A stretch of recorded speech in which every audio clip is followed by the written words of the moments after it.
Hi Pisces! This is Pisces Hub. Welcome to my channel. So for today's video, gagawa tayo ng reading gamit ang ating The Keeper, the Fortune Telling card. Okay, so alamin natin kung ano yung mensahe niya para kay Pisces, mga posibleng mangyari para kay Pisces, mga gabay, mensahe po. Okay, gamit ang ating oracle cards. Okay.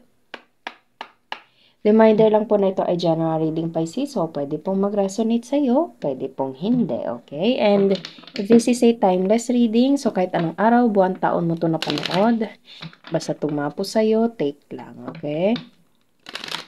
And wala po tayong gender specific, babae, lalaki, LGBT man, yung mga Pisces na nanonood ngayon ay pwede po sa masculine and feminine po, okay? So, ano po yung message niyo po for Pisces sa araw na napanood niya to? Gabay, mga posibleng mangyari for Pisces. Community, okay? So, pwedeng ito ay physical na community, kumbaga sa barangay nyo, city, bansa, okay? Or pwede ding sa online, okay? Or pwedeng merong grupo na mga tao, and isa ka doon, pwedeng sa trabaho, pwedeng sa company, pwedeng sa family, parang yung ano ba yun? Yung parang clan ng family, okay? Or friends. Basta merong mga tao. Okay? Or kung hindi naman mga tao, kumbaga location na merong connection sa community. Okay? Pwedeng lugar nyo. Okay? Or kahit ano. Okay. So, ano po yung message niya po? Ano po itong community? Ano po ito? Sino po itong mga taong to? Anong lugar to? Ano pa po yung message niyo po for Pisces? Mga gabay, mensahe para kay Pisces sa araw na ito. Ano pa po yung message niya po for Pisces sa araw na napanood niya to? Merong nag-flip pala. Male, female. So, pwede ikaw to, Pisces. Oh, naririnig ko yung word na outstanding. Okay? Or nag-shine. Not like the rest. Okay? Naririnig ko yung mga words na ganun, Pisces. So, kumbaga, you are shining or hindi ka pareho nung or ng iba or parang iba ka. Or okay, or something like you outshine other people.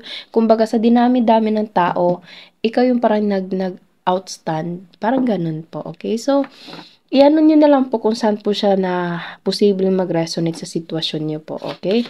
So, oh, there's the lover. So, pwedeng you're in a relationship right now, Pisces, and pwedeng ikaw to or pwedeng you're dealing with someone na special. This person is so special to you na hindi siya pareho nung ibang tao. Hindi, kumbaga, iba siya sa lahat. Ganun. Ganun yung ano ko dito. Or pwede ikaw to, Pisces, and nakikita ka ng taong may gusto sa'yo or kumbaga, you're in a relationship with na iba ka sa lahat, iba ka sa mga nakilala niya. Okay? Iba ka sa mga nakatagpo niya. Parang ganun, okay? So, ano pa po yung message niyo po for Pisces sa ayun. So, meron tayo distant horizon. So, yun nga, parang sinabi ko, pwede din meron itong connection sa location. Okay? Pwedeng nasa malayong lugar to.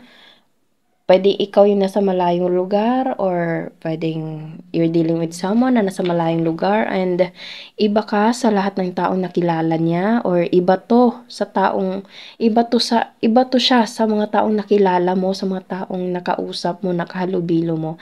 Iba siya. Kumbaga, you are special to this person or this person is so special to you. Okay? Ayun. So, meron tayo ditong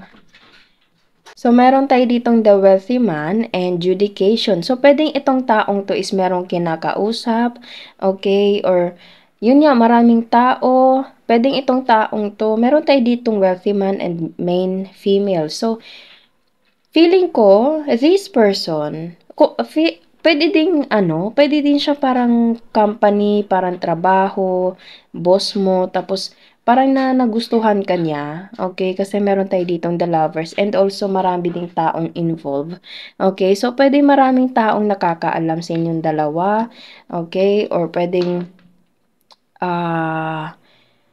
kasi meron tayo ditong the lovers, okay? And pwedeng ito ay someone na katrabaho mo lang din, pwedeng boss mo mismo, or kung hindi naman boss mo to, pwedeng you're dealing with someone na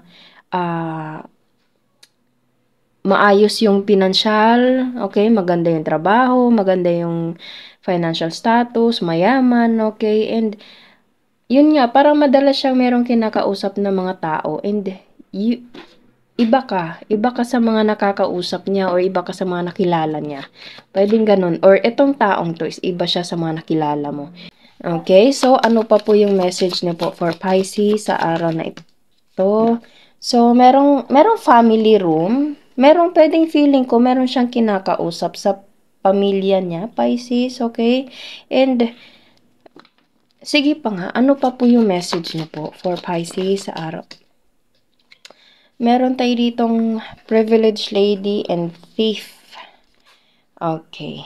So, saglit lang ayusin muna natin to, Pisces.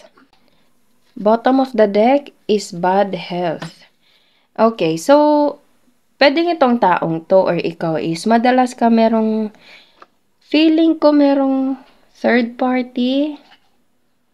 Okay. Kasi meron tayo ditong main, female, wealthy man, and privileged lady. Okay. And meron tayo ditong judication. Nakikita nyo, tatlong tao sila. And itong thief naman ito is tatlong tao din sila. So, pwedeng, okay. So, itong taong to, feeling niya, puwedeng meron siyang pinili, Pisces, and parang na-realize niya na iba ka, hindi siya pareho sa'yo, okay? Feeling niya kasi, naisip ng taong 'to na grass is greener the other side, okay? So yun yung pinili niya siguro instead na sa'yo, okay? Kumbaga mas pinili niya 'tong ano, nakikita niyo 'yan Pisces sa dalawang feminine na nandito. Yung isa is mayroong hawak na rose, although yung paligid niya, yung vase na nandito is white.